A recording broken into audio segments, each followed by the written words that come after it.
What is up, you wrestling marks and smarks, jobbers and smoke holders? I don't even know what else to say at this point, but this is the Sleep Holds and Lighting Coals podcast with the ringside hookah. I'm just going to ramble for a little while, and I'm just going to hold out all my vowels. I don't know why I'm doing that. My name is Matt. I am the bad guy, Matt, here, joined with me, as always, by the myth, the legend, the one, the only, the Moise. How you doing, my friend? You are all over the place today. You're I messing am. up our pickup line or our slogans, and you're all over the place today. Normally I have this stuff kind of written down, and I don't have it written down right now. Also, I the other show that I do, just quick shout out to the AM Hookah podcast. I have it like really nicely like written down, everything I say, like a script and stuff like that, and I forgot to like write anything down for this. So it's going to be very much like off the cuff. Nothing is going to be pre-planned, basically. This is the perfect episode for it, too, because we actually got a good week of television. We did, actually. I watched a little bit of Raw, I watched a little bit of SmackDown, and I was pretty happy with the outcomes of both, except for one stupid thing. What's up, Chris? We have somebody listening live right now. His name is Chris. I've seen him on a couple different things, so I want to give him a big thank you for being so active. It's being a very active member on both the the Ringside Hookah. We have the best group. Can we talk about something real talk real quick? Moise, can we talk real talk? Let's talk about it. There is only one hookah group that anybody needs to be a part of. And if you are a part of that group, you know the group that I'm talking about. It is the Ringside Hookah Facebook group. It is the only group you need to be a part of. You a fan of wrestling? You a fan of hookah? Ringside Hookah's got you back. You like memes? Because we like memes. You like GIFs? Memes. We like GIFs. They're all over our page. What'd you think of the one that I used today for how close is the end of the week? It's this close. Yes, that was awesome. That was a bad botch. Really bad, yeah, but...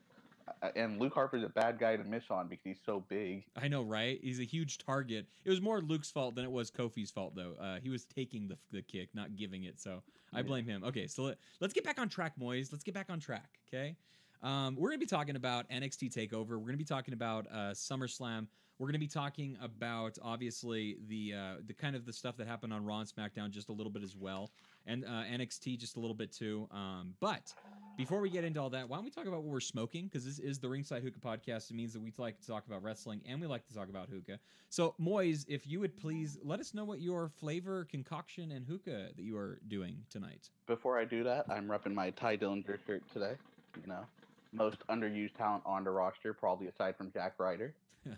Wow, you are just like, you're on. You call me on fire. You say I'm on fire, and then I hear what you have to say. Yeah.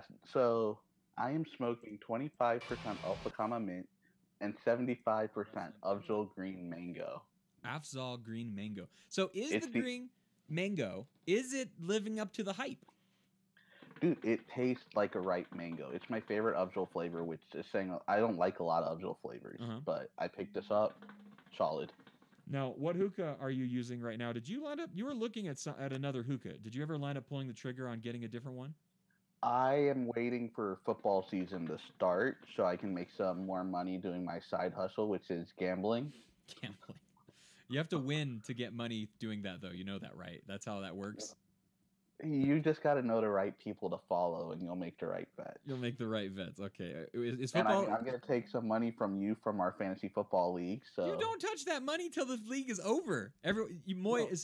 So inside baseball story, Moise is the commissioner of our fantasy football hookah league that we have. And he's like, you guys want to send me that money or PayPal it to me or whatever? And I'm like, I don't know if we should do this like beginning, send Moise all this money. Maybe we should wait until like the end or something. I don't know about that. I don't know. Can we trust you, Moise? At the end, people are going to back out and stuff, and you'll never get it. Yeah, but what happens when nobody gets their money because you spent it all and lost it gambling? Look, you all know where I live. You will see me every August for the rest of my life, hopefully. Oh my goodness. That's why we were on a hiatus. We went to Vegas. Yes. Life's been crazy. Yeah, we went to Vegas. Me and Matt met in person for the first time. We did a shirtless hug. Well, yeah, you did a shirtless hug. Yeah, I just received a shirtless hug would be the proper way to say that. Chris, by the way, is smoking Social Smoke Golden Delicious Apple. I haven't smoked Social Smoke in a long time. It's been a long time. Yeah. Also, Tristan made a meme about me hugging you shirtless, That's pretty so funny. that's That's always good. fun. Yeah. Tristan was on fire in the Hookah Lounge secret meme contest, the not so secret meme contest. I am smoking on my end of the world over here in Idaho. I'm smoking a mixture of Azure blonde leaf, the golden line, Winter Rose, which was so nicely gifted to me from a good friend of ours, Brack, and then also the Cosmos, which is the grapefruit raspberry mix, which is this is smoking so very tasty right now. Um, very much enjoying it a lot. And I'm using my Carbon 1 stem and my Surrey bowl because I love this damn bowl. It's so nice. Oh, I'm pulling an Adrian. I'm using my Initiate. I didn't know you had an Initiate. I had no idea that was a thing that you owned. Adrian was actually one of the people to recommend it. He was like, "You're not looking to spend that much. It's a good price for a good pipe for the price." And I pulled the trigger on it a while back, and I love it. Huh, very nice. So quick question to, I think Chris may be our only listener at the moment, but if you are the only one, could you please let us know how we sound? Is the sound coming through okay? Is there any oddities in the video quality, in the sound quality? Anything that you're noticing? Anything helps, obviously. We see it on a delay. Obviously, I don't listen to it while we're actually recording and watching and doing the show, so like it's hard for me to know if I need to adjust either my sound, Moise's sound, or anything like that. So let us know if you're noticing any oddities in the recording tonight. All right, so should we just go ahead and get into it? Are we ready to talk about NXT TakeOver first? I am gonna say this right now. It's the best takeover we've gotten. Wow, that's high praise for something that I may not feel the same way about. Okay, would you say it's top? Would you say it's top 4? I would say that it is. I would definitely say it's like a top 3 type scenario. Like I don't know if it's the best one we've got. It's not the worst by any stretch. You can't rank these takeovers because in the moment you're like, that was the best takeover I saw. Every match is 5-star when you watch it. I kid you not. Every match on a takeover, from the first one that happens to the last one happens, at the end of every match, I say that's a 5-star match. It takes me. I have to unwind. Sullivan is in it. I have not. No, maybe not that one. That was a interesting main event. It was what it needed to be, I guess. Right? Like it survived the thing. But then once you take a step back, I feel like you're able to kind of dissect it a little bit more, and you're able to really be like, you know what, that was not 5 stars. That was 2.5, 3 stars. I watched it 3 times. I watched it with my friends. I watched it alone at work, and then I watched it with my dad. Jeez. And my dad watched it. He'll tune in every now and then. Like he's more about the good matches. He doesn't want the promos. He wants the good matches. So takeover's his thing. Me and your dad would get along real well. Yeah. So first match of the night went 18 minutes, a little over 18 minutes. It was the Undisputed Era beating Mustache Mountain for the tag team titles. Oh my. Yes. Here's the problem, okay, so how should we do this? Should we go let's give each other's takes and then let's rank it. Do you mind? I think that'd be fun if we can give it a 5-star rating on our own scale and stuff like that. I love this match, especially the way that it kicked off. It had a good slow pace to it that built up very quickly and evenly, and it had a lot of emotion. There was a good spot where is he going to throw the towel in again? Obviously. I thought it was. Chris just said that he watches it alone. My wife will watch it sometimes with me. I watch it alone too, for the most part. I usually come out to my office or I watch it in my house. My kids, I have an 11-year-old daughter, a 5-year-old, a 3-year-old, and a 4-month-old, and I force them all to watch professional wrestling so they can grow up right. Obviously, they'll watch it with me a little bit, not like real paying attention. My oldest, my 11-year-old, loves the girl matches. Obviously, when the women wrestle, which I think that they're probably some of the best matches we have usually. So I don't mind watching those with her, obviously. But this Mustache Mountain versus the Undisputed Era was a really, really good high octane match. A lot of really good high spots and stuff like that. I was surprised a little bit by the outcome of it. Undisputed Era obviously keeps their title belts, which I think is cool.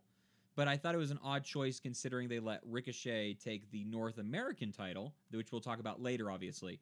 But still, for me, there was enough high spots, enough technical wrestling for me to really enjoy it. And then I love what's his name? The dude that won the very first UK title. What's his name? Oh, Pete Dunne. Yeah, no, not Pete Dunne. The first one. The one that Tyler Bate. Tyler Bate. Yeah, I love him. He can do no wrong in my opinion. He's Dude, the next. He's like 22. He's the next Daniel Bryan in my opinion. That's how big that guy is going to be. I love that guy. He is my favorite wrestler on the NXT brand, bar none. And there's other people I like a lot too. But this match was, for me, was a 3.5. It was really good. It was very, very good, but it also stayed generic enough that we can see them do cooler stuff in the future, which I thought was the important part to it. But yeah, Mustache Mountain. The reason I think Undisputed Era won is because I think they're going to play the foil for War Raiders, because they got attacked by War Raiders after the match. Yeah. Which was dumb. I don't like that. I give it 4 stars, and the only reason I give it that extra half star is Kyle O'Reilly, like, after the match was beaten the pulp, and then he freaking gets attacked by War Raiders, and this guy is selling his butt off for everyone, and I love that. He's a very good seller. Did you have a favorite moment in this match? When they were outside, and he tried to throw Taylor Bate in the ring, and Taylor Bate bounced off the ropes and hit him with the clothesline. Yeah. That was my favorite spot. I love that spot. Taylor Bate does that so well, obviously. The ability to bounce off of the ropes and then go for something. Like, it never gets old because it can happen at any time. The problem with when Dean Ambrose does the flippy floppy thing, the problem with that is it's way too telegraphed and you know when it's going to happen. This one literally feels like it could happen at any moment in a lot of ways. And the thing with Tyler Bate is he's a little bit smaller than Dean Ambrose. So with Dean, since he's a little bit bigger, especially you see wrestlers just waiting for it. Especially now. Holy shit. Like you see the wrestler just kind of standing there. Like Dolph Ziggler when he did it, who's one of the best workers. So like even he had to like wait for Dean to come in. Yeah. Okay, so Chris also says Mustache Mountain Baby. If you haven't watched their independent stuff, you guys need to. I do. I usually watch a lot of independent stuff when I find a wrestler that I like. I have not seen a lot of Taylor Bates independent stuff other than when I think he was in ICW, that thing that's in the UK. And I think I saw 1 or 2 of his matches when I first started looking him up, but I could be wrong about that. I'm not 100% sure. We'll move on. We'll move on. This was a 3.5, 4-star match.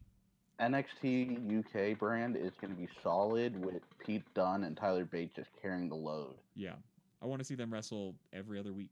Honestly, they do such good work together. What was the next match in our takeover series?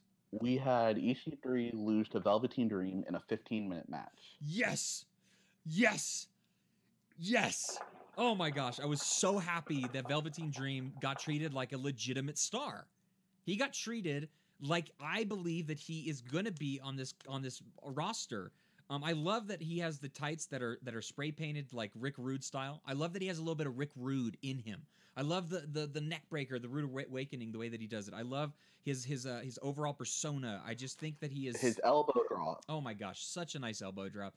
He has all the charisma in the entire world, all the talent in the world. He's my other favorite NXT guy by far. I mean, I like Ricochet. I like Adam Cole a lot. But Velveteen Dream, he has a Prince gimmick. I love Prince, so like I'm a huge mark for the Velveteen Dream. And the fact that he won this match, like that's what kicked it to 4 stars for me. Like the match was great. The match was I was a little worried coming out of that awesome tag team match that this one was going to kind of cool things down a little bit, but it kept that momentum and it just kept raising it. And they did so many good. They worked so well together. Both of them sold really well. EC3 convinced me of his star power in this match. I'm a fan of EC3 at this point now.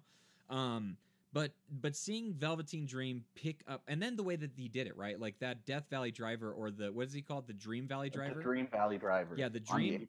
That was so dirty. That was so good. That was so well done, and it's such a good, clean victory for him to really showcase his power and his momentum moving forward, obviously. I thought that was great. This was a 4-star match for me. So that sequence when he did the Dream Valley Driver and then the elbow drop on the apron was my favorite sequence of the week. Oh, it was good. It was real good. I give it 4 stars as well. And one thing I like about NXT is after the match, like EC3 sitting up, and you can see he's loving the crowd reaction, even though he lost the match, and you can tell they're a close-knit group, and I love that. I like that in this matchup, both guys were liked by the fans. Obviously, these are. I mean, EC3 is kind of a heel, right? Like he's kind of that tween. He's in between a little bit. But both guys were more or less faces in this matchup. Obviously, this was an exhibition of just two really good guys wrestling a match. There was no title. There was, I like the Velveteen Dreams gimmick of like say my name or who am I? Like you have to respect me. I love that gimmick, and I think that he plays it off very well. Both these guys came out as a babyface. Both of them left as a babyface.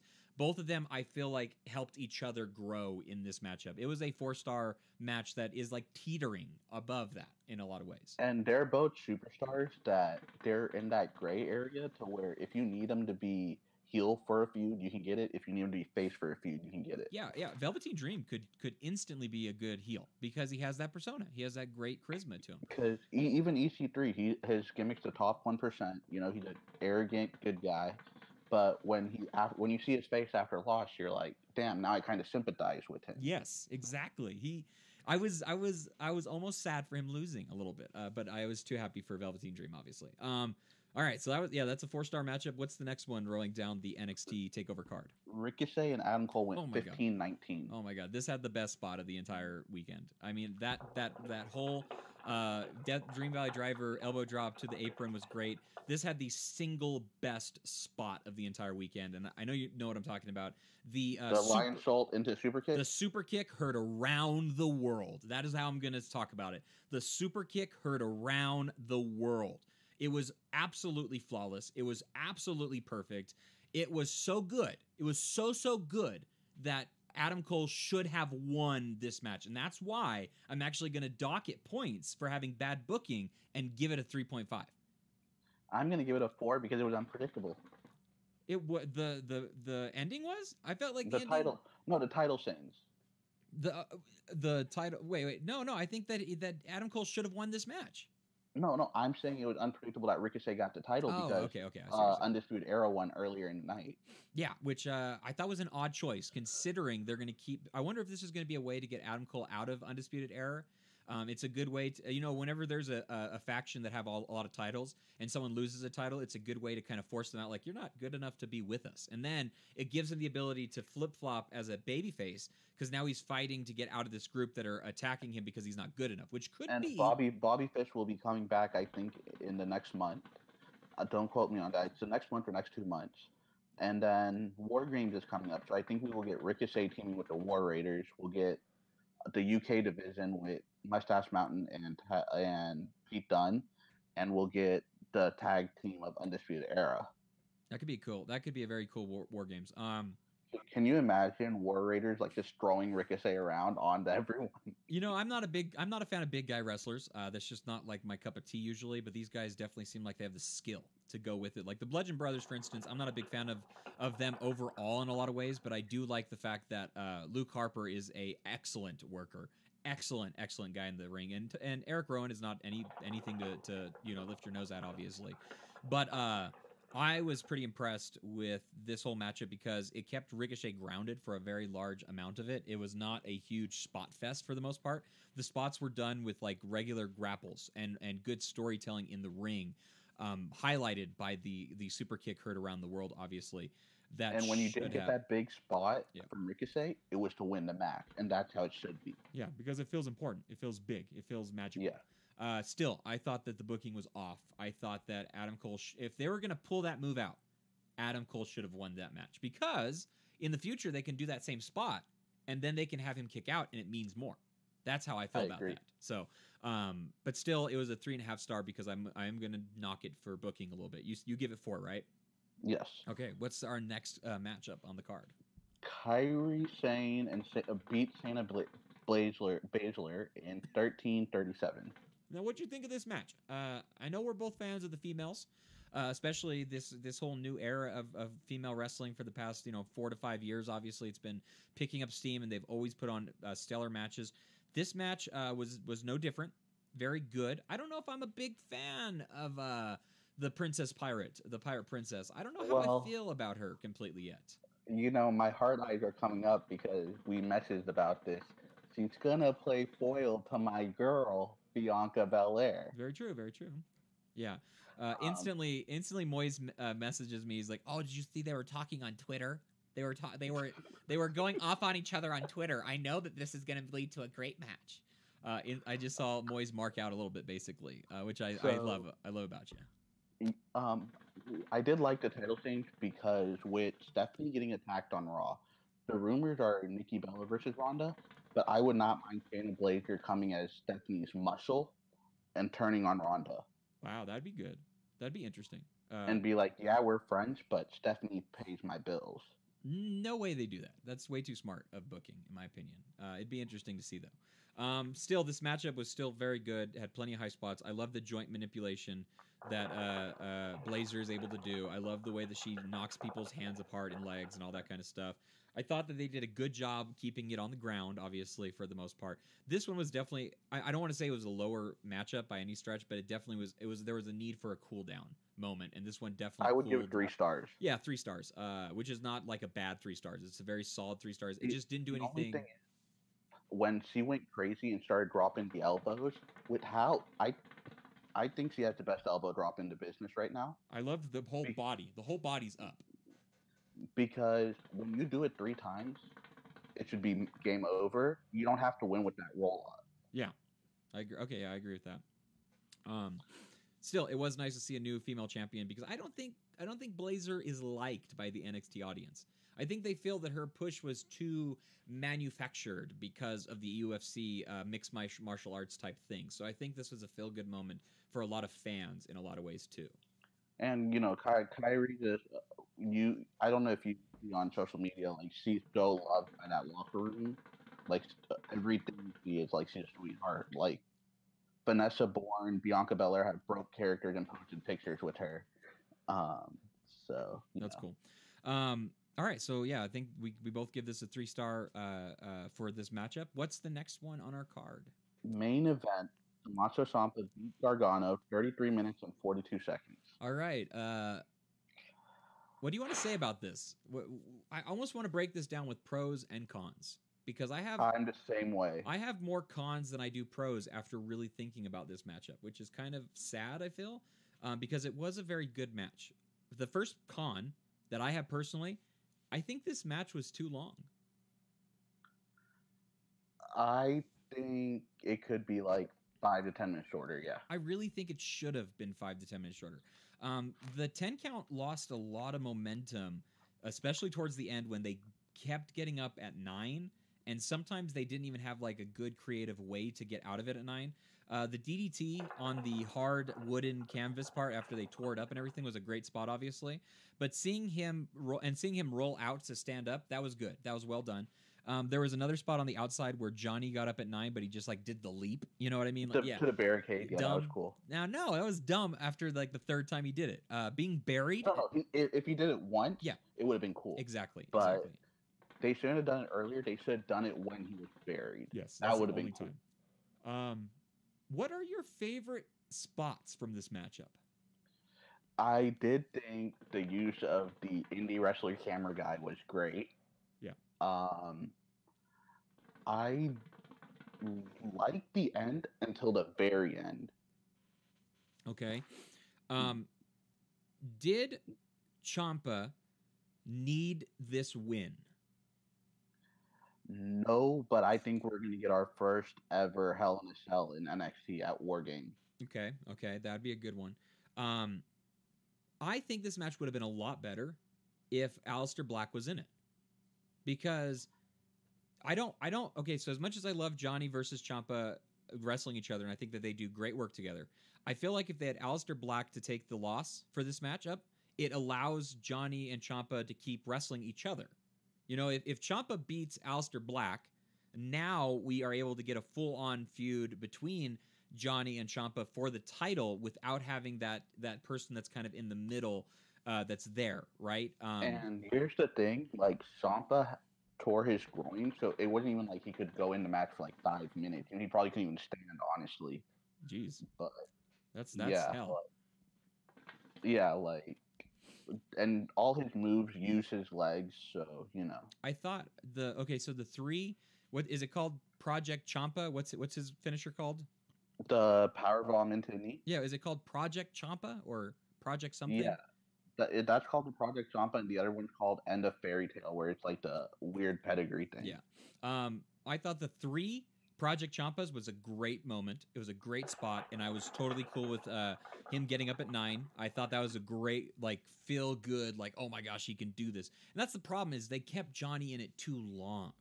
That's why I think it hurts so much, and I know that's why they, like, is there a better heel in the wrestling world than Ciampa right now? Like, who else comes out to those great chants? He has no music playing when he enters the arena, which is amazing. So good. So good. No, the closest one is probably like 5 miles away, and that's Sami Callihan with everything he's doing right now. I also like The Miz as a heel a lot, especially, we'll talk about that during SummerSlam. But yeah, I wanted this match to be higher on my rankings, but I cannot give it more than like a 3.5 stars, because I can't agree with the length that they went with it, and I can't agree with the winner chosen for it. Like, there's too many strikes against it. Now, I know it's going to feel good once Johnny eventually wins it, but if they want that win to feel really good, they needed this to not last as long as it lasted. They needed Ciampa to cheat his way into winning it better. The whole, like, forgive me, I'm sorry, Johnny, and then he gets his head knocked out, and then he rolls out to win. Like, if they were going to do the roll out to win so he could stand up, they should have never have done that inside the ring. It was too predictable by that point, and that's what I didn't like about it. You know what I would have liked to happen, and this is like fancy booking, obviously, but when Ciampa went through the table on the outside onto the concrete, if they couldn't make both of them go through that table, but make it look like Gargano landed on his neck or something when he really landed on his back, but make it look like Gargano landed on his neck, I think that, and then have Tommaso get up at the last second to win, it could have been okay. Yeah, or if they could have figured out a way to keep Johnny locked down so that he could keep that strength. Because he lost because of his own arrogance, which I know that's like his character. I understand it, but it's almost like they were like see, because it's the same thing that happened to him on the last takeover, where he got too cocky, and that's why he lost, right? So I don't know. I had issues with this match. It was a great match. It was fantastic. There were so many spots. These two men killed each other. The spot with the table, the double-sided table, I almost felt like if they could have done it, I would have loved to have seen the legs stay down. That would have been sick. That would have been, wow. That would have been crazy. If they would have kept the legs down, he fell on the steel as he went through the table and stuff, that would have been madness. But still a great spot with the tables being, I mean, how close was the back of his head to hitting that upstanding? Oh my gosh, that was crazy. That was crazy. How do you guys live together and you're beating the hell out of each other once a month? Like, massive beating oh my gosh, it was crazy. It was awesome. Yeah, I can't give it more than 3.5. What are you going to give it, Moise? I'd give it 3.5 too. For those same kind of reasons. So what do we think of NXT TakeOver as a whole? What's our overall grading for it? I think obviously it's probably a 4, like a really strong, solid 4. You know, it's like an 8 out of 10, 4 out of 5. Yeah, there was some great moments, and it was a fun watch, and it 2.5 hours never went by quicker. Let's put it that way, except for the last match. That went on about 10, 15 minutes too long in a lot of ways. Yeah. But yeah, still a fantastic TakeOver event, leading into a pretty good SummerSlam. Am I right? Before we start on SummerSlam, just to give the crowd a little buffer, you know, Eric Rowan told his shoulder he's going to be out for a while. Jim the Anvil Neidhart passed away a couple of weeks ago. Yeah, that's tough. That was a big one. That was a big one. Brian Christopher as well. Yeah, that happened a little while back.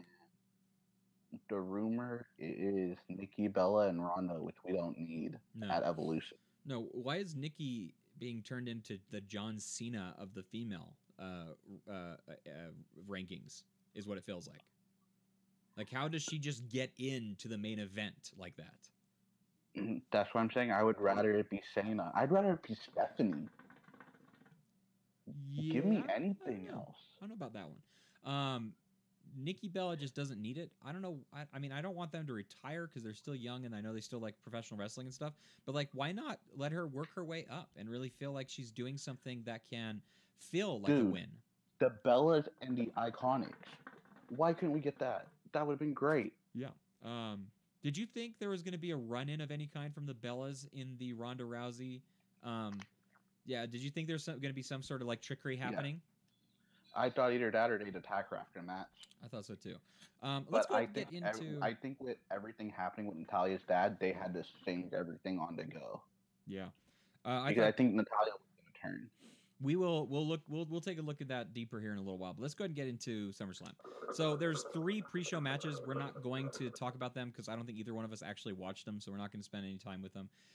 The only thing that one was Cedric Alexander kept his title, and the B team also kept their title as well. And then in the mixed matchup, it was oddly not Rusev and Lana that won. I thought that was a weird booking choice. It was Andrea Cena Almos versus Andrade Cien Almas. There you go. Yeah, I can't say words. Before we get into SummerSlam, let me tell you something. Go right ahead. So, you know, Velveteen Wardos call me up, Vince. Call me up. They don't have a Mexican babyface, and they're looking for it. What if Selena was to turn on Almas for Velveteen when he gets called up? I don't know enough about those two. I don't know enough about Almos and Selena to really have a judgment on that, to be honest. Is Andrea is he a babyface or a heel right now? He's a heel right now. Okay, he's a cocky heel with the I got the hot Hispanic girl, you know. But he was a face his whole career until later in NXT. Huh. Okay. All right. Well, let's get into SummerSlam. So it opened up with a pretty hot match. This was Seth Rollins defeating Dolph Ziggler for the championship of the Intercontinental Champion. It lasted 22 minutes. I find it funny that these guys did a 30-minute Iron Man match because it was the stupidest Iron Man match in the existence of Iron Man matches when they're 30 minutes long. It was a great match. It was good. It was good. Yeah. An Iron Man match. Yeah. This had some good moments. Good character development of Seth Rollins and Dolph and Dean Ambrose. I don't want to see the Shield get back personally, but I know that's why they did this, and I know that's what happened on Monday Night Raw, obviously. But I don't like the Shield coming back the way that they're doing it. None of these guys have had an actual moment of like, hey, let's forgive each other for everything that we've gone through and stuff like that. So I wasn't a fan of that. I also think, I don't know, there's more talk to be on that another time. This match, it's just they have so many injuries. Like whenever they get hot, Rollins will get hurt. Whenever they're getting hot, Dean gets hurt. Yeah. Then you had Roman's around the whole time, but nobody likes him. Sometimes, yes. Which other thing I had to put in news, which I didn't. Roman is officially the #1 merchandise mover. Really, kids love Roman Reigns. Kids love Roman Reigns. That's for sure. I feel bad for Drew McIntyre in this feud. He's getting hurt the most. Dolph Ziggler doesn't need a win or a loss anymore. He's a veteran of the industry and stuff. He can just exist as he is. Drew McIntyre needs some push. He really does. He's going to fade away very quickly if they keep treating him like this as a bodyguard that's not doing his job well. Which I know he's done his job well in the past, but like once the bodyguard starts to fail, then he's very much like, we don't care about you anymore. So the only person that's getting hurt in all this stuff right now is Drew McIntyre, and I feel bad for him in that regard. This match was a very good match, though. It was a 3.5-star match. There was nothing wrong with it. Great moments, good spots. Dean Ambrose really showed that he's back and he's ready to kick some ass, and he looks amazing. Dude is ripped. He's cut his hair. He has put on some weight, and he has put it all into muscle. The guy is jacked. Yeah. Any others? So this is what I'm telling my friend about the whole. A lot of people thought Dean was going to turn on Seth, you know. No. And I think the reason they're not doing it is because his wife is a backstage announcer. So isn't it kind of awkward when you're interviewing Seth Rollins and then you got to interview Dean and you know? Is it public knowledge that they're married on screen? Yeah. Remember Maurice slapped Renee Young during the Miz and Dean feud a couple months back. Oh yeah, he came out. Yeah, that's right. Okay. Okay, so it is known that they're married. Okay, I was just wondering if maybe they're trying to keep that kayfabe and stuff like that.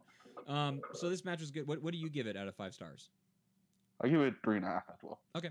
Now let's move on to the tag team match. This was for the WWE SmackDown Tag Team titles. This saw the New Day, the team of Big E and Xavier Woods, winning by disqualification to the Bludgeon Brothers, Harper and Rowan, because Rowan got his big sledgehammer, his fake ass looking styrofoam sledgehammer that's just funny as hell looking, and he hit it against one of the guys. I can't remember who it was now. I think it was Why Xavier. can't they have steel pipes? I don't Give them know. something else. That thing looks like styrofoam on 'Cause crack. steel pipes, you can actually be like, oh, these guys were on the streets before or something, you know? This match was a good match. It was fine. Didn't do anything special. It's a 2.5 for me. It kept my interest long enough. It was less than 10 minutes long. It felt less than 10 minutes long, and it had a DQ finish. So like it was just kind of like there in a lot of ways. There was nothing special about it. This was the match that Rowan got hurt in, which major props for him going on SmackDown and putting on a match again. Yeah. But the finish of the SmackDown match I really liked, with the whole Xavier Woods dropping the elbow all the way across the ring. That was great. That was great. Also, outside of the ring, he dropped the elbow, which was also very cool looking. It was funny because Eric, or not Harper, he as soon as he took the elbow, he started to sit up in pain, but because they only showed his backside, he looked like he was doing the Undertaker sit up, like he was like gonna just like no sell it or something like that, and then instantly he starts to like fall over. But like at first, it looked like he was gonna no sell it Undertaker style, which I thought would have been hilarious if that would have happened. Harper's really good at that stuff. He's great. Harper is a great big man. My favorite big man in the business probably right now, honestly. Okay, and then, I agree. And then moving on from that match, we both give it a 2.5 star, right? Is that what we said? Yeah. Okay. We have our first squash match of the night. This is an interesting one because it was literally over before I knew it began. I didn't even realize this match had started. The idea of this is if Braun Strowman versus Kevin Owens, if Braun Strowman loses in any way, so if he loses by disqualification, if he count anything at all, then he was going to have to forfeit his briefcase to Kevin Owens. So I thought it was kind of a fun match. It was stupid in a lot of ways, but it was like, this is professional wrestling. This is a professional wrestling match. This is wrestling. It is wrestling right here. It's good. I just feel bad for KO, man. Like, it's a SummerSlam. I wish he would have had a cool spot or something. Is he just like a no-go anymore? Did he do something wrong? Does he have heat in the back? I think he's too mean to his fans on Twitter. That's oh my gosh, maybe that's it. I don't know. But so is Baron Corbin, and he's on TV every segment now, getting smashed all the time. I love the character, though. I love Corbin. He's an ultimate jobber at this point. Let's be honest. So, this was a squash match. It happened in 1:50. Braun Strowman just took him apart, nailed him, kicked his butt around the ring and stuff like that. There was nothing to this match at all. It was over before it began. Nothing to talk about. I'm not going to even rank this in a star rating because it was not a match. It was just a squash. This is an NA, not applicable. Yes, exactly. So let's go to the next one that did matter. And this one had some cool moments, and it did something that I liked because they fixed it on Tuesday Night SmackDown, in my opinion. So Charlotte Flair defeats Becky Lynch and Carmella. I'm so glad Carmella's out of the title scene now. We're going to have we'll talk about this. Yeah. Charlotte Flair, a all-star and a absolute wonderful wrestler in this world, in my opinion. I love watching Charlotte Flair. Everything she does is money to me. And she was my heart eyes before. I showed you the picture of me hugging her at Toys R Us. You know, best day of my life. Now she's a sweetheart. She's great in the ring. So is Becky. I really like this match. I give it 3.5 stars. Yes. One of the best matches of the night. One of the best matches of the night. It's better than good. It's one of the best. And Carmella did her job. Yes, she did. She was a baby heel. She was a complainer. She was throwing a fit, all those kinds of things and stuff like that. Trying to get the sneaky pins, everything. Yes. Did very good job in that regard. Glad that she lost the match and lost the title. Why are you happy she lost the belt? I don't like Carmella. I really think that she's I hate the kind of heel that's a chicken shit. And that's exactly who she was. I know that's her character. I get that. But like, I don't like that style of heel work. Mella is money. No, not at all. Boring, Mella annoying, is money. Dumb. I don't like her. Becky Lynch turns not heel at the end of this match. She turns white hot babyface. She turns into I am sick of the way that I'm treated. She does the stone cold babyface turn. She does the I'm not that redheaded stepchild. No pun intended. Awesome job. Kicks the crap out of Charlotte at the end of it. Makes up for it on Tuesday by not turning heel, but by turning into badass babyface. That's exactly what she is. She is not a heel, so I'm happy about this because I'm tired of the heel turns where we understand that they're a heel and we still cheer for them, because that is not what a heel is. That is not a heel. She's still a babyface, and she's still going to get pushed like she should be. But yeah, this was a great match. 3.5 stars as well for me. And before we go on, I don't know where on the card this was. I just want to discuss it really quick. They were running over on time. That's why Elias' guitar broke. He didn't break it on purpose, guys. Yeah, obviously. And guys, Elias is a heel. Yeah. No questions asked. He's a heel. Yeah. Quit cheering him on, because he's never gonna get a run if y'all keep doing that. Yeah, he's a slow build heel. He's a Fandango.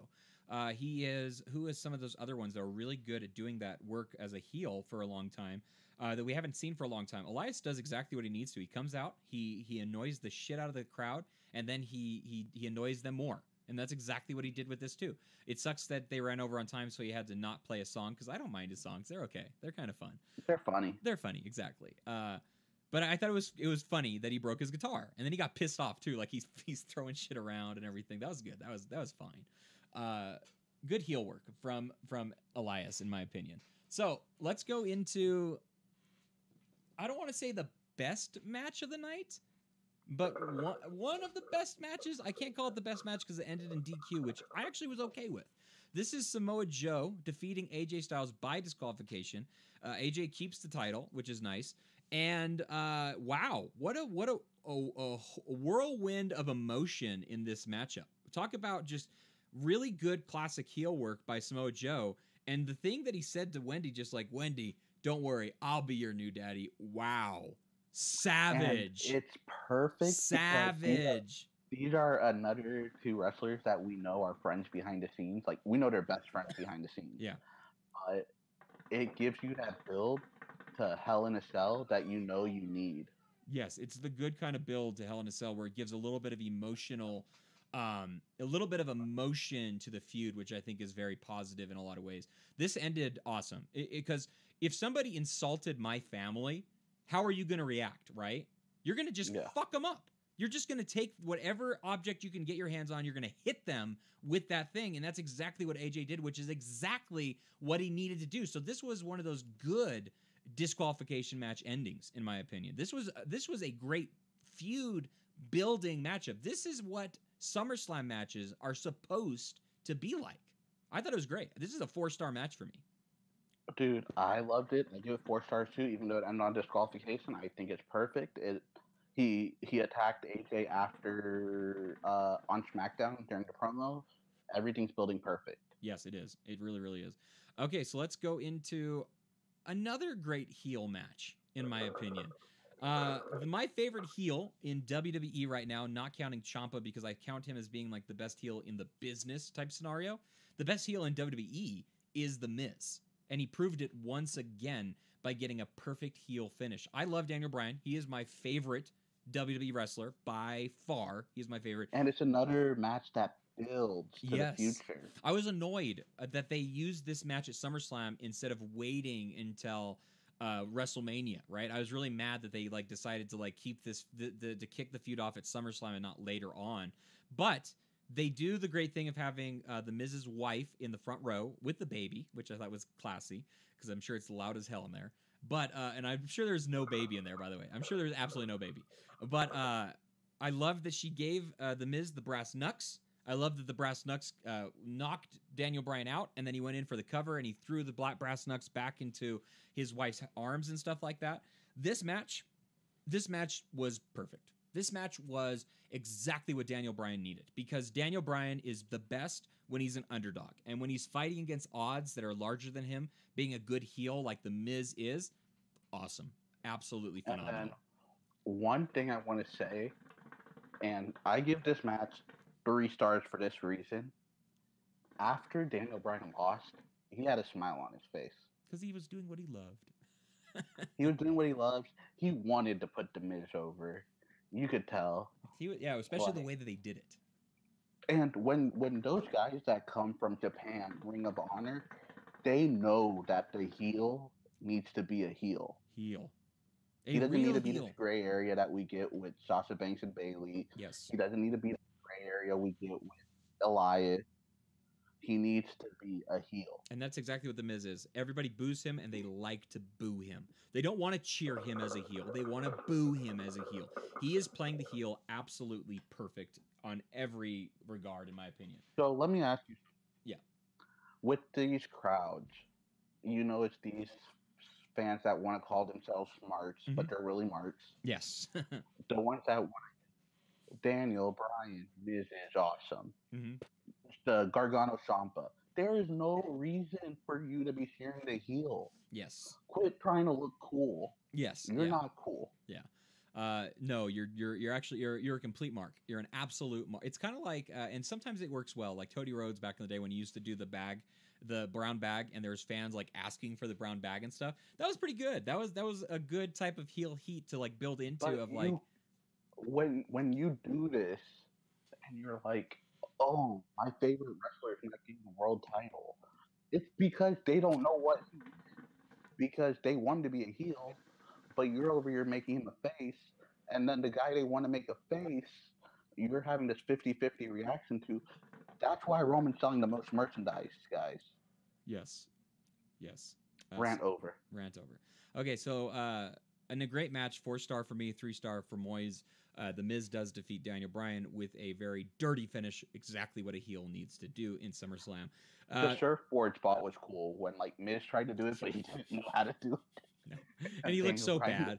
He looked so bad trying to put that hold on. I don't know if that was on purpose or if that's just like legitimately his skill, like not being able to. The figure four was cool. Oh yeah, very good. Figure four was cool. He does that pretty well now. He used to do it really bad. Now we have another squash. We have our next squash match. We have Finn Balor defeating your favorite wrestler, the Commissioner Corbin. He's not my favorite wrestler, but he's what he needs to be. He's a heel. You don't hear the crowd say we want Baron. But he's a jobber. He's not a heel. He's a jobber. But he's got that body to where if he came out and beat like 7 superstars like 7 weeks straight, he wouldn't be like, oh, he can't do it. But he needs to. We need him to. We needed him to win some like matches against some like decent names to like lose this match like he did to make it feel like a heel got defeated in some way. Because right now, like beating Apollo, beat a Titus, name someone that matters. No, those guys don't matter. Those guys aren't important. Titus Worldwide? No, not at all. Which might be breaking up soon. Yeah, I saw that. I was wondering about that a little bit. I don't think that's good for them yet. Anyways, Finn Balor does come out as the Demon, which is a highlight. I love the Demon. They did those 3D effects throughout the show and stuff like that. And like you don't? I actually dug them. I liked the Roman one was weird. The Roman one's stupid because Roman is stupid. Okay, that's why stupid Roman. But I like the cloud of like the storm and like the red looking lightning storm that was above Finn Balor. That was cool. I like the one for Mella with the money signs. That was cool. Yeah, because Mella's awesome. I like the one for AJ with the big AJ symbol and stuff like that. I don't know. I think they're cool. I thought they were very nice.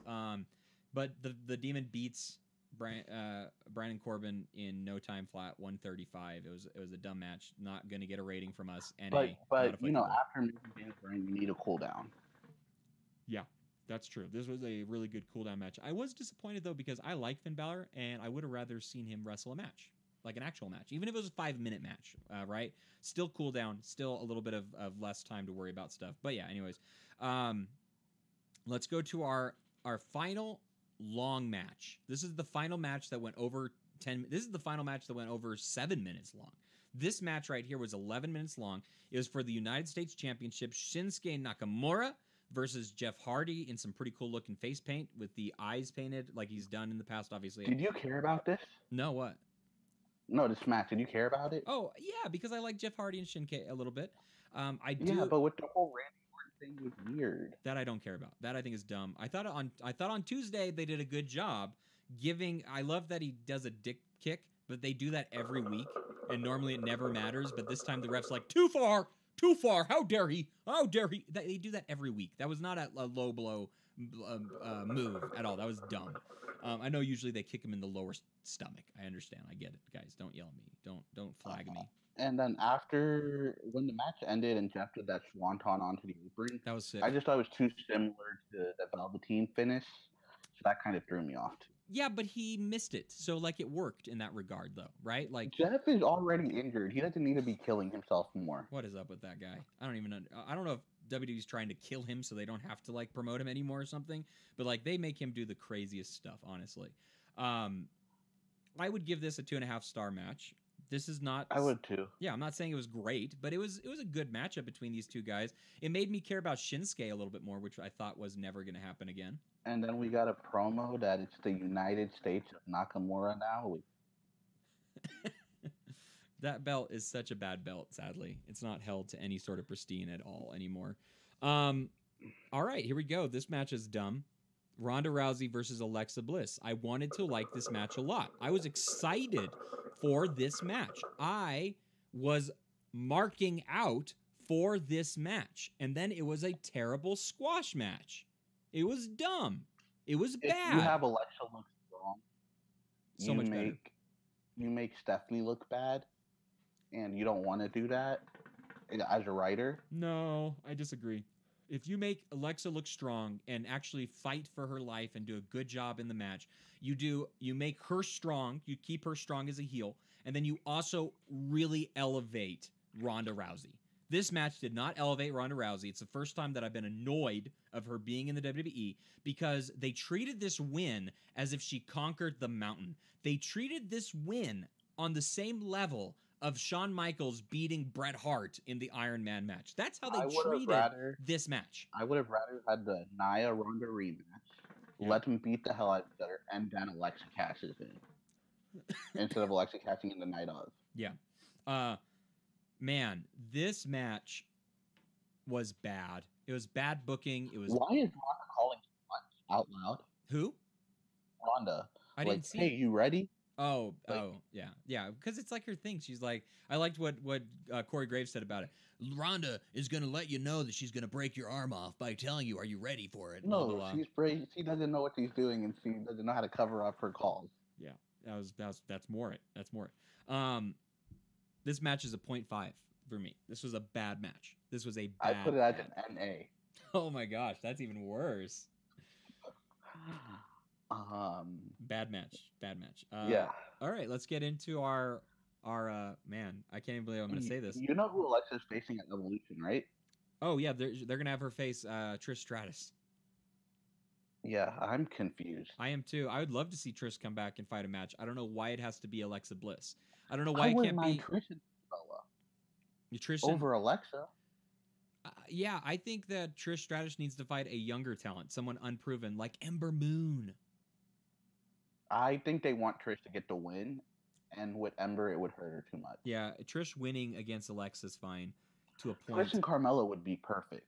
Actually, that would be a Carmella could take the loss. Yeah, that would be a good match, actually. And it would they could use that to put Carmella in her place, give her a piece of humble pie, and then build her back up. Man, that would have been good. She's talking all this trash to Paige. Why not have Paige be like, you know what? I'm not giving you a title match, but you're going up against the Hall of Fame to prove yourself. That would have been great. Why don't they pay us to book these things? Because then, let's say Carmella puts on a decent match, Trish shakes her hand, you might have the next white baby face. You don't want that. Yeah, we don't want that at all. Let's talk about our main event, boys. Let's talk about the main event. Oh man, I want to hear your thoughts because I know you like Roman Reigns. So I want to hear you talk about this match first. I don't like Roman Reigns. I respect what Roman Reigns does. He's getting better on the mic. You sound like a Trump supporter right now trying to defend your stance. He's getting better on the mic. I don't know what to say about this. I'm a huge Roman Reigns fan. Cool. Huge Roman Reigns fan. Huge. Oh, what I did like when Brock got the briefcase and threw it all the way up the stage. Dumb. That's a cool way to. Dumb. But then if Braun has the briefcase, they should have had him cash in. They should have had him cash in. They should have. And then have the Shield attack Braun the next night. So no, they should have just not given Roman the title and not had to worry about that kind of stuff. People want to complain about Roman winning the title. He's never held the Universal title. Yeah, he shouldn't. He doesn't need it. He's an idiot. Well, he's your number one merchandise mover. I know. I get money. I understand why. Okay, but I'm not happy about it as a fan of wrestling, actual wrestling. This match was I short. don't remember anything in this match. It happened like that, and there was nothing that happened in it, is the thing. That's the thing, is it was just one of those matches between two guys just going boom, boom, boom, and that was it. Why is Brock kicking out his 5 spears at Mania, but he can't kick out a 1? Yeah, why didn't they do the ultra spear thing where he bounces from one rope to the next rope and then hits it like he did on the Undertaker? Or do a spear off the top rope like Edge did on Kurt Angle back in the day. Yeah, something like that would have been cool. Yeah, a big spot that felt like it was gonna win the match. Way for him, he can't run all the way up there and then run back. That's too much cardio for the big guy. You know what would have been cool? What? If Brock drew the briefcase, and then when Braun was running up to get it, KO takes it and runs off. That would have been funny. That would have been okay. Or even Baron Corbin, like Stephanie told him, you can't mess with the main event. That'd have been fine. That would have been fine. Anything besides, I'm just gonna throw it. It's still in there. He doesn't have to hand it to the referee. He's the guy that won the briefcase. He can tell the referee that I'm gonna have a fucking match. That was dumb. You know what else would have been cool? Like, it's probably a safety hazard. Throw it in the audience. That would have been great. I thought it was going to go in the audience when he first threw it. The way that the angle looked on it, it looked like it was going to go in the audience. Brock's also the guy that threw a car door and almost killed a fan, remember? Yeah. When he was doing the thing with Seth Rollins. Can't trust him. All right, so SummerSlam. Oh, man, it's funny talking about this card with you. I like it more. I like the card more than I like NXT TakeOver. I really do. I like the matches overall on the card, but they get progressively worse. The last 4 matches on this, all throwaway matches for the most part. The middle part of this whole show was pretty good. The beginning was fine, but it really ended really sour and slow and boring. NXT obviously is always at 8 at all times. It never drops below an 8 basically, and this one goes from like that 8 to like a 5 to like a 6 to like a 5 to like a 7. I think if they would have switched Ronda and Alexa with DB and Miz, that would have been fine. Or Nakamura and Jeff with DB and Miz, that would have been okay. That would have been, I think that might have helped the card a little bit. And I did not like the fact that AJ and Joe went on before DB and Miz and Nakamura. Or Nakamura and Jeff. So what do we rank the SummerSlam matchup? What do we rank it as a? I give it a 62. 62. So you're giving it a D for the most part. You're giving it like a 2.5. 2 actually, probably. I'd give it a 70. Okay, I'd give it a 7 too. That's what I would give it. I would give it a 3. I'd give it a 70. I'd give it a 3. I'd give it a 7 out of 10. It was a good SummerSlam. It is one of the better pay-per-views we've had in a while. It feels like a solid pay-per-view is the thing. And it's making me want to watch Hell in a Cell. Yes, it is. Yeah, I want to see Miz and Bryan. I want to see Samoa and AJ. I want to see Charlotte and Becky. I want to see. I don't know what I want to see from Seth right now. Where do we go with Finn? With Finn Balor? Are we getting Braun, Bobby Lashley, and Finn against the Shield? Oh, damn, that would suck. Probably. Maybe? What is the Shield? Are the Shield heels or are they faces? Because I know they want to treat them like faces, but let's be honest, when you come in and save the guy, that makes you a heel group. But if you make them heel, you have the smart-ass fans that want to, we're here for the Shield. Yeah. I don't know. I guess we're going to have to kind of wait for a little bit of programming leading up to Money in the Bank to see what they're going to do with it. And any Hell in notes the from Cell. Sorry. SmackDown you want to talk about? What? Any notes from SmackDown? Because I know we're going over on time too, so just quick notes. No, I don't think there's anything that needs to be talked about. We talked about kind of the mainline points as we went through the show, like Jeff Hardy kicking Randy Orton and Becky Lynch becoming a hot face. What? I think it was really cool. They were in New York. Kurt Hawkins got his moment with Elias. Oh my gosh! Because it makes at least that crowd hate Elias more. Yeah. Which was fine. There's no problem with that, obviously. And Kurt Hawkins, what is Kurt Hawkins? I don't even know. He's just an ultimate jobber and stuff. He's living the dream. Living the dream. He has a job. He's what's his name? The red-haired dude. From the Nexus and the Core. Oh my gosh, what is his? Heath Slater. Heath Slater. He's Heath Slater 2.0. That is who he is. What I do, quick note on Raw, with the cheerleader, they would get major heat. Oh my gosh, that would be pretty funny. He can act. Yeah, for sure. I don't know. I don't think there's anything major that we need to talk about. Obviously, there's the big turn of events for Stephanie versus Ronda on Raw a little bit, which we saw the emergence of a faction being built with the females and a faction of faces and heels, though that it's not evident which one's which, to be honest with you, because Stephanie is obviously the ultimate heel. She's an ultimate heel. What are you doing with Sasha and Bailey? I'm so confused. Nobody knows. Nobody cares. What are you doing with Dana? Why is she over there on that side? Why but she would 2 definitely minutes later it looked like she was going to turn on Tight. I don't know. Exactly. That's the thing. It's there. That's where the problem of short-term booking affects his long-term booking, right? Like they, yeah. Do you think if Titus turned on Apollo, saying you got distracted by the girl, and Apollo somehow becomes a face with Dana Brooke, could it work? I think they have to be heels.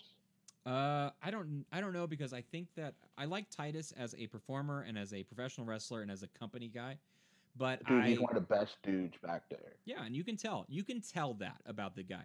I don't think that he's ever going to get anything, and I don't think he's ever going to be treated like anything. I think he's always just going to be the middle of the road, blah blah blah type person. That's going to be about it, I think, for the most part with him, which is sad to hear, I think, in a lot of ways, but I think that's the best he can hope for. He's another dude that he's living the dream. He has a job and he's traveling the world, man. He'll forever live by the slip and the fall. I wouldn't mind, like, move him to ambassador role.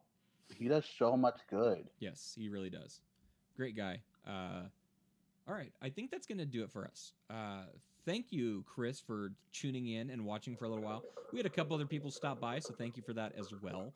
Hopefully you guys are listening to this after the fact, and let us know what you guys thought about NXT TakeOver, and let us know what you thought about the SummerSlam event, and what you would rank this, and what was your favorite moment, and what was your favorite match of the weekend.